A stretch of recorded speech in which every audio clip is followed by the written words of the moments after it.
And here we go, the first quarterfinals of today. The other ones are still undetermined at this point. So let's introduce our players. Spawning in the top left corner of the map as our red Zerg player from AT Gaming, it is going to be Elazer.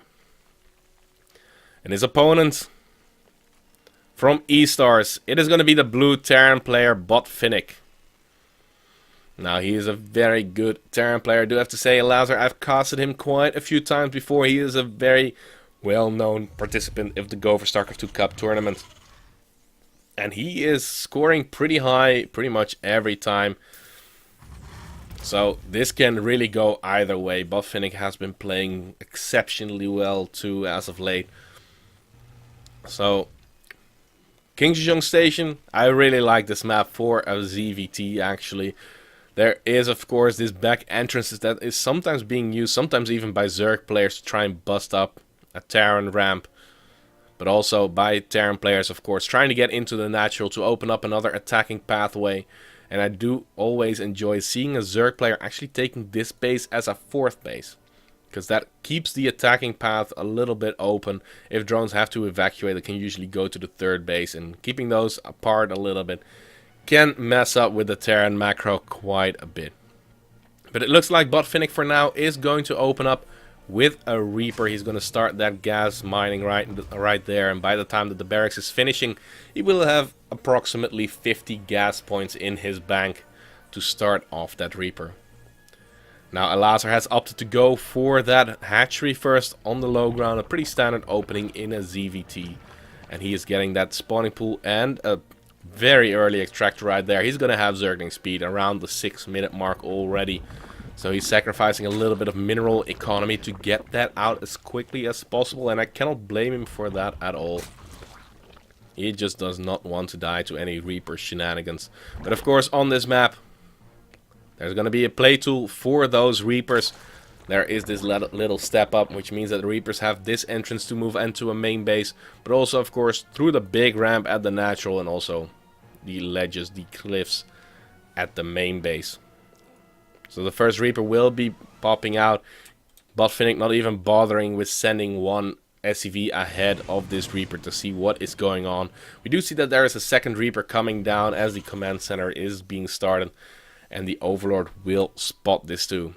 In case there would be Marines, that's pretty much a no-go, because then you normally see the reactor first before Marine production will start.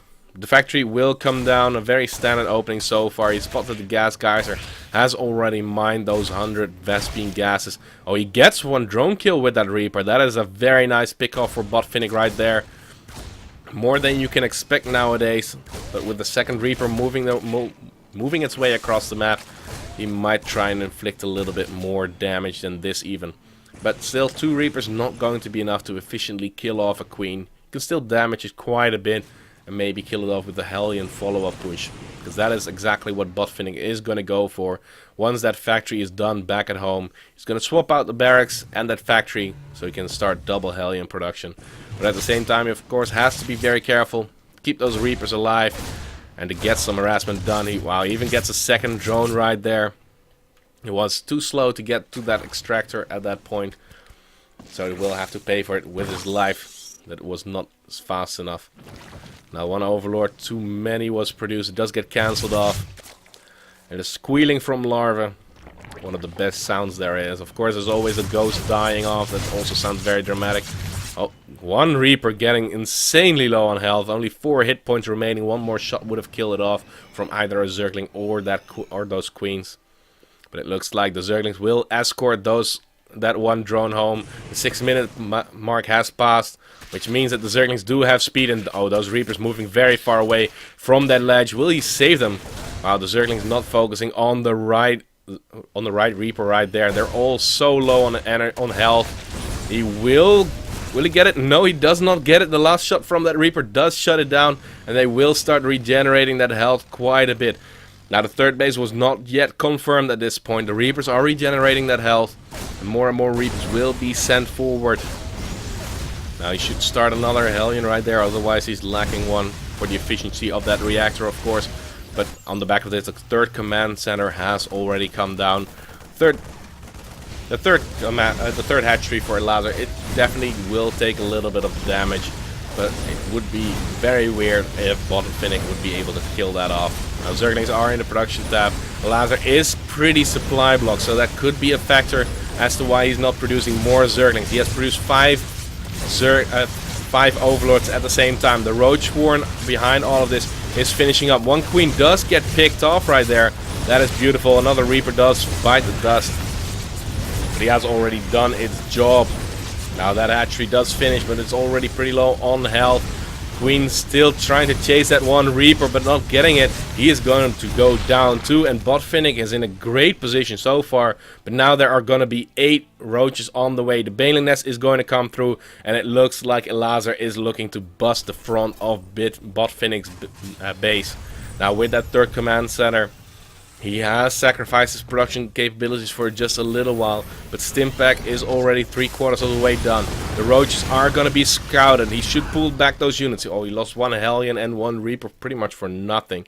And he is looking to go for the counterattack to pull back Elazer as much as possible.